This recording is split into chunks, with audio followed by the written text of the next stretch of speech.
पार्थ पवारांचा हा घोटाळा म्हणजे हिमनगाचं टोक आहे।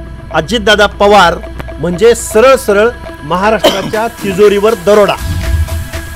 बेजबाबदार वक्तव्य करणाऱ्या अजितदादा पवारांची पोरं एक जण दारूचा कारखाना चालवतो आणि दुसरा असले भूखंड घोटाळे करतो। अजितदादा पवारांनी आपल्या पदाचा दुरुपयोग केलेला आहे। अनेक जजमेंट आहेत, ऑफिस ऑफ प्रॉफिट या सदराखाली अनेक जजमेंट आहेत। अजितदादा पवारांना कुठलाही नैतिक अधिकार या पदावर राहण्याचा नाही। पहिल्यांदा अजितदादा पवारांचा राजीनामा झाला पाहिजे। अजितदादा पवारांनी महाराष्ट्राच्या तिजोरीवर गेल्या 10-15 वर्षाच्या कालावधीमध्ये दरोड्यावर दरोडे घातलेले आहेत। जे वित्त खातं आणि अर्थ खातं कशासाठी लागतं अजितदादा पवारांना नेहमी? पार्थ पवारांचा हा घोटाळा ये झाकी है, रोहित पवार अभी बाकी है।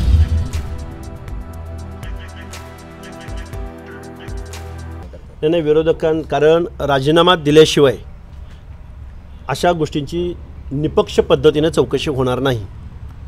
कारण अजितदादा पवारांचं त्या पदावर असणं, ऑफिस ऑफ प्रॉफिट त्या पदाचा दुरुपयोग हा ठरलेला आहे। आणि आत्ताचा जो घोटाळा झाला आहे, ही जी बघा कुठली कंपनी आहे, त्या कंपनीचं नाव आहे अमेडिया कंपनी। म्हणजे या अमेडिया कंपनीची स्थापनाच मुळात अजितदादा पवारांच्या पुण्यातल्या शिवाजीनगरमधल्या घरात झालेली आहे। आणि स्थापना कुणी केली? कुठल्या कार्यकर्त्यांनी वगैरे नाही, तर अजितदादा पवारांच्या सुपुत्रांनी केलेले आहे। त्यामुळे अजितदादा पवार या पदावर कसे राहू शकतात? आणि अजितदादा पवारांचं उपमुख्यमंत्री पदावर असणं म्हणजेच स्टॅम्प ड्युटी। तुम्हाला आम्हाला स्टॅम्प ड्युटीत कधी माफ मिळते का? कुणाला मिळाली असली तर सांगा। आणि 500 रुपये भरून घेत आहे। माझं सांगणं आहे ते 500 रुपयेसुद्धा परत द्या। मुळात पहिल्यांदा अजितदादा पवारांचा राजीनामा झाला पाहिजे। लक्ष्मण हाकेवरती नेहमी टीका केली जाते की तुम्ही पवार फॅमिलीवर टीका करता, तुम्ही अजितदादा पवारांवर टीका करता। ती टीका करण्याचं कारण हे आहे। आणि पार्थ पवारांचा हा घोटाळा म्हणजे हिमनगाचं टोक आहे। अजितदादा पवार म्हणजे सरळ सरळ महाराष्ट्राच्या तिजोरीवर दरोडा। अजितदादा पवारांना अर्थ खातं नेहमी का हवं असतं? गेल्या कित्येक वर्षापासून अजितदादा पवारांनी ही काय कंपनी आहे? अमेडा कंपनी। अमेडा अजितदादा पवारांच्या पोराची कंपनी अमेडा। आणि तिने लावला आहे महाराष्ट्रातल्या सगळ्या बहुजनांच्या योजनांच्या। तुम्ही काय म्हणा, जीभ घसरली म्हणा, लक्ष्मण हाके डोक्यावर परिणाम झाला आहे म्हणा, झाला आहे आमच्या डोक्यावर परिणाम। तुम्ही बार्टीचा निधी वळवता, तुम्ही सारथीचा महाज्योतीचा निधी वळवता। महाज्योतीची म्हणजे बहुजनांची पोरं, ओबीसींची पोरं PhDचा स्टायपंड मागायला गेली तर तुम्ही PhD करून काय दिवे लावणार आहे? निवडणुका आले की आम्हाला घोषणा कराव्या लागतात, आम्ही आता काय देणार नाही, असं बेजबाबदार वक्तव्य करणाऱ्या अजितदादा पवारांची पोरं एक जण दारूचा कारखाना चालवतो आणि दुसरा असले भूखंड घोटाळे करतो। त्यामुळं अजितदादा पवारांनी आपल्या पदाचा दुरुपयोग केलेला आहे। अनेक जजमेंट आहेत, ऑफिस ऑफ प्रॉफिट या सदराखाली अनेक जजमेंट आहेत। अजितदादा पवारांना कुठलाही नैतिक अधिकार या पदावर राहण्याचा नाही। तुम्ही मागणी करताय का? निश्चित मागणी करतोय, मागणीच करतोय। अजितदादा पवारांनी महाराष्ट्राच्या तिजोरीवर गेल्या 10-15 वर्षाच्या कालावधीमध्ये दरोड्यावर दरोडे घातलेले आहेत। कसे व 5-50 कारखाने उभे राहतात?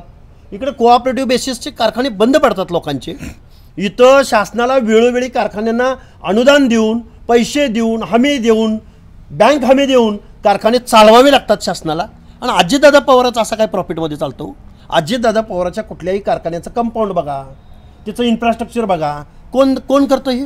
आणि एवढं प्रॉफिटमध्ये काय टेक्निक आहे अजितदादा पवारांकडं? त्यांच्याकडे टेक्निक एकच आहे, महाराष्ट्राच्या तिजोरीवर दरोडा घालायचा। आणि एखाद्या कार्यालयाची योजना, एखाद्या विभागाची योजनासुद्धा ज्यावेळी निधी वितरित करायचा असतो वित्त विभागातर्फे, त्यावेळी अजितदादा पवारांचा आग्रह असतो की या बँकेत अकाउंट खोला, या बँकेतूनच अकाउंट खोला, तिथं शासनाचे पैसे येतील, असं म्हणण्याचं काय कारण असतं प्रत्येक वेळी? त्यामुळं अजितदादा पवार हा महाराष्ट्राच्या तिजोरीवर दरोडा घालणारा म्हणा, वाळवी म्हणा महाराष्ट्राला लागलेली आहे। लवकरात लवकर मुख्यमंत्री महोदय असंघाशी केला संघ आणि मग पुढं काय होतं हे तुम्हाला आता वेगळं सांगायची गरज नाही। यासाठीच पुण्याच्या पालकमंत्री पदाचा हट्ट त्यांचा असा वारंवार असतो का?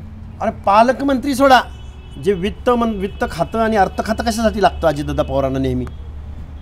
प्रत्येक वेळी प्रशासकीय अधिकाऱ्यांना, उच्च विद्याविभूषित अधिकाऱ्यांना, महिला अधिकाऱ्यांना अरे तुरे बोलणारे हे अजितदादा पवार, कायदा शिकवणारे हे अजितदादा पवार, मी खमके आहे, मला हे असलं चालत नाही, हे काय पोरं करतात? पोरं काय करतात हे बघा ना तुम्ही जरा। अशा गोष्टींना तुमच्या परवानगीशिवाय आणि तुमच्या मार्गदर्शनाशिवाय ह्या गोष्टी होतात का? पुण्यामध्ये या जमिनीची मार्केट रेट, मार्केट व्हॅल्यू किती होते याचा विचार करणं आवश्यक आहे.